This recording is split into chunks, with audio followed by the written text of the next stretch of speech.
안녕하세요. 남편과 저는 의대 선후배 커플입니다. 제가 신입생일 때부터 연애해서 예과, 본과, 인턴, 레지던트까지 모든 과정을 함께 했어요. 지금 남편은 군의관으로 복무 중입니다. 아직 아이는 없어요. 제가 남편보다 5살이나 어리기 때문에 천천히 갖자는 주의입니다. 저는 산부인과를 전공했어요. 사실 정형외과에 가고 싶었는데 과 특성상 여자를 안 뽑더라고요. 수술을 하고 싶은데 흉부외과나 신경외과는 성향에 맞지 않아서 산부인과를 선택했어요. 생각보다 수술이 많은 과는 아니지만 그럭저럭 만족했죠. 저는 남편과 오래 연애를 했기 때문에 지금의 시댁과도 오래 알고 지냈습니다. 도련님만 빼고요. 시댁은 시부모님과 아들 둘의 단출한 집안이에요. 남편은 어릴 때부터 공부를 잘해서 초등학교 때부터 별명이 닥터 김 아니면 김 박사였대요. 한 번도 꿈이 바뀐 적이 없었다고 하더라고요. 쭉 의사를 꿈꿨고 진짜 의대에 진학했고 본인 의지대로 성형외과를 전공했고 제대하면서 선배 병원의 부원장으로 가기로 이미 다 이야기가 되어 있었습니다. 전형적인 승승장구의 삶인 거죠. 반면에 도련님은 뭐랄까 정말 알 수 없는 인물이었어요. 저랑 동갑인데 재수한다 뭐한다 그러더니 이내 유학을 가버리더라고요. 그래서 도련님은 연애 초기에 몇 번 본 거 외에는 별 기억이 없었습니다. 맞다. 그런 착각은 한 적 있네요. 몫이 이 동생이 나를 좋아하는 거 아닌가. 뭐 그런 생각이요. 형의 애인을 쳐보는 동생. 그런 이야기 많잖아요. 아무래도 형제가 보니 보는 눈도 비슷하고 그러다 보니까 여자 취향도 비슷하고 뭐 그런 거요. 실은 남편이랑 연애를 막 시작했을 때 시댁에 놀러간 적이 있었는데 고스톱을 치면서 진 사람이 아이스크림 사오는 내기를 하곤 제가 꼴찌를 한 거예요. 빤히 아는 동네라서 저 혼자 갔다 오겠다고 집을 나섰어요. 그런데 시동생이 대문 앞에서 저를 기다리고 있더라고요. 그리고 저를 보곤 시동생이 이 밤에 여자 혼자 무섭지도 않다고 하면서 같이 가주겠다고 이야기하며 팔짱을 쏙 끼는데 너무 당황했어요.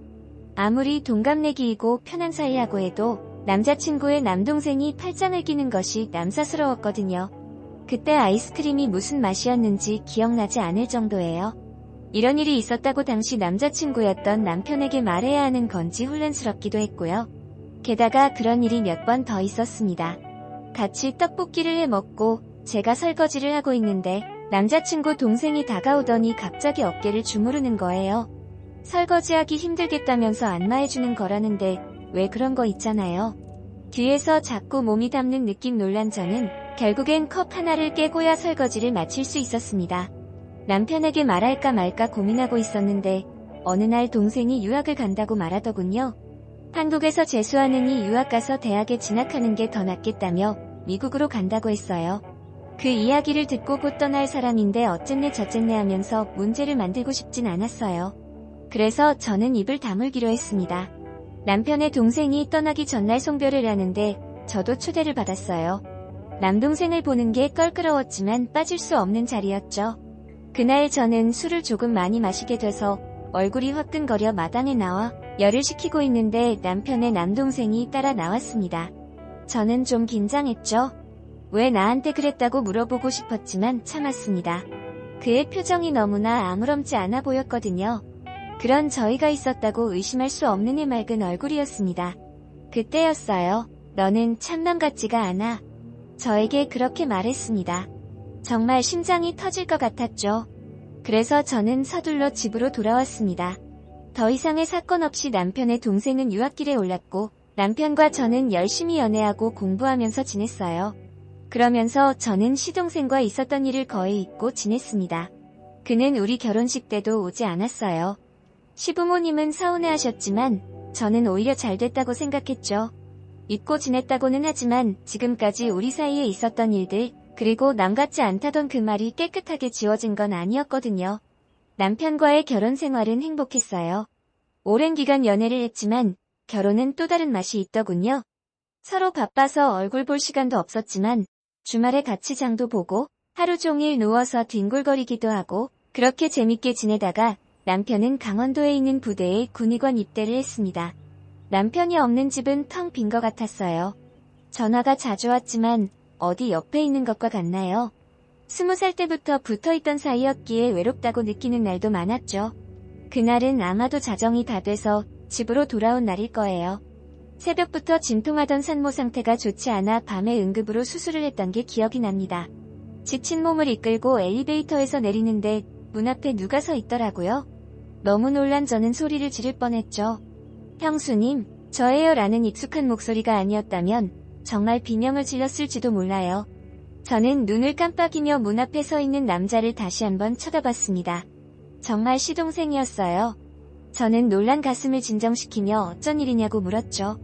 언제 한국에 왔는지, 왜 연락 없이 이렇게 찾아왔는지 궁금했습니다. 마냥 문 앞에 세워둘 수도 없고 함께 집으로 들어오면서 저는 불부터 찾아 켰습니다.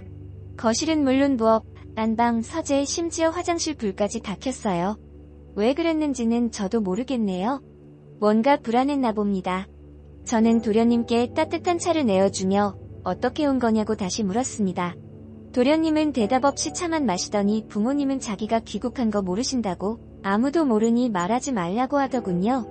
저는 괜히 긴장돼서 침을 꼴깍 삼켰습니다. 이어서 도련님은 저에게 며칠만 있게 해달라고 했습니다. 당장 갈 데가 없어서 왔다고 갈 곳을 구해서 나갈 테니 좀 봐달라고요. 저는 거절할 수가 없었죠. 다음 날부터 저는 일부러 일찍 출근했고 괜히 민기적거리며 늦게 퇴근했어요. 남편도 없는 집에서 시동생과 단 둘이 있는 게 좀 불안했거든요. 예전 기억도 있고 뭔가 떨어져 있어야 한다는 본능이었다고나 할까요? 아마 도련님도 느끼고 있었을 거예요. 제가 도련님을 많이 불편해한다는 걸 그렇게 며칠이 지난 어느 날이었습니다. 중요한 자료가 들어있는 USB를 놓고 와서 점심시간을 이용해서 집에 들른 날이었어요. 그런데 문을 열고 들어간 저는 차마 입에 올리지 못할 일을 겪었습니다. 현관문을 열고 거실을 지나 안방 쪽으로 가니 방문이 열려 있었어요. 뭐지 싶어서 살금살금 다가서려는 찰나 누군가 나의 손을 거칠게 휙 낚아채더라고요. 그건 바로 도련님이었어요. 저는 지금 뭐 하는 거냐고, 왜 이러냐고 소리치자 도련님이 저를 데리고 급히 안방으로 들어갔습니다. 그리곤 다급하게 말했어요. 이젠 더 이상 못 참겠다고 늘 일은 없었던 걸로 하라고 그러면서 그는 옷을 벗기 시작했어요. 샤워 가운을 입고 있었는데 저는 도련님의 허리에 두른 끈이 풀어지는 걸 보며 눈을 감아버렸죠. 그런데 그 뒤로 시간이 꽤 흘렀는데 아무 일도 일어나지 않는 거예요. 그래서 저는 조용히 눈을 떴습니다. 그리고 엄청난 걸 보아버렸죠. 도련님이 여성용 슬립을 입고 있는 겁니다. 도련님은 저에게 이런 모습 보여서 미안하다면서 방금 형수님이 살금살금 집안을 살피는 것도 그렇고 어느 순간부터 형수님이 자신을 너무 적대시하고 나를 세우고 있는 것 같아서 이렇게 고백을 하게 되었다며 사실 자신은 어렸을 때부터 여자가 되고 싶었다고 모든 것을 털어놨습니다. 공부를 잘하고 남자다웠던 형과는 달리 자신은 소극적이고 얌전한 성격이어서 남중 남고를 다니며 나는 내 자신이 남자인 것을 받아들일 수가 없다. 여자가 되고 싶다는 생각을 막연하게 했고 그 마음을 형에게 털어놓은 순간 미친놈 취급을 당했다고 했죠. 그리고 제 남편이 부모님께 말하면 죽여버리겠다고 했대요. 더 같은 거 남았다고 생각하시면 고통스러우실 거라고 여기 있지 말고 외국으로 나가서 더 하고 싶은 대로 하고 살라고 그랬다고 하더군요. 그제야 모든 게 이해가 됐습니다. 자신이 여자라고 생각하니까 제 팔짱을 낀 것이 어색하지 않았을 테고 중간중간 스킨십이 있었어도 이상하지 않았을 겁니다.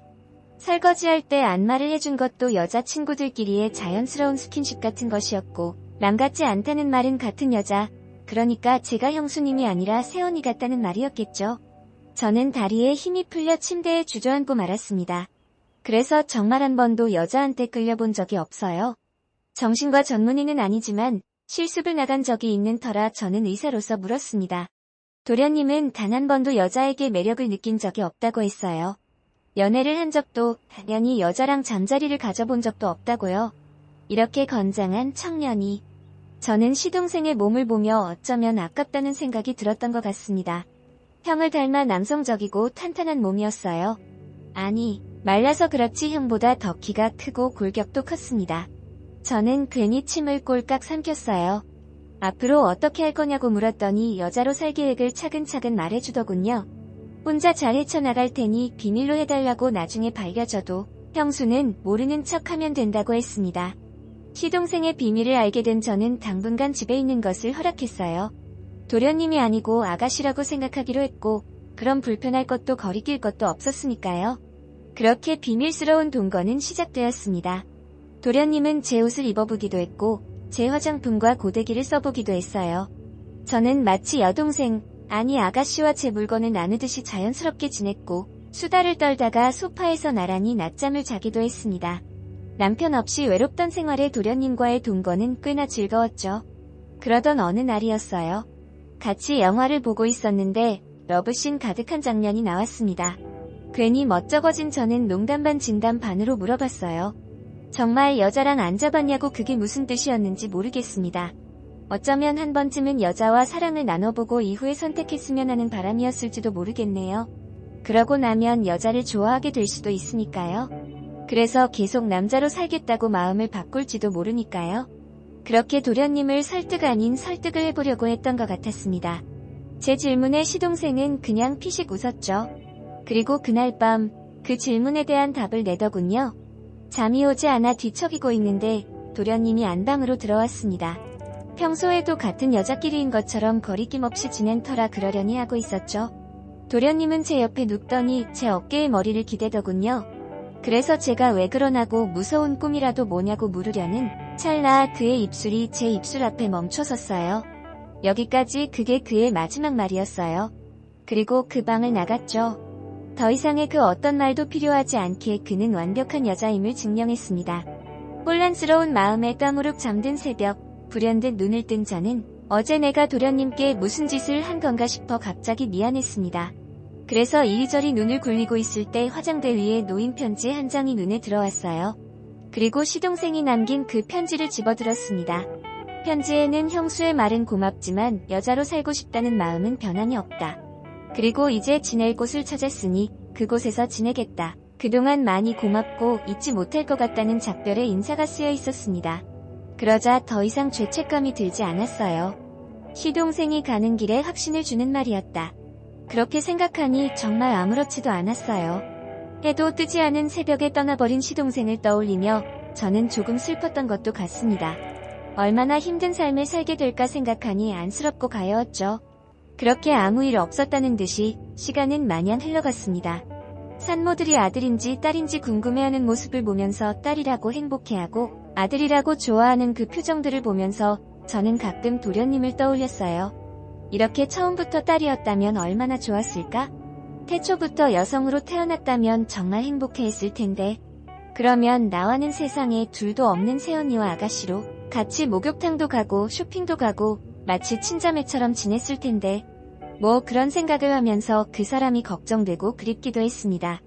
산부인과와 소아청소년과의 의식이 있던 자리.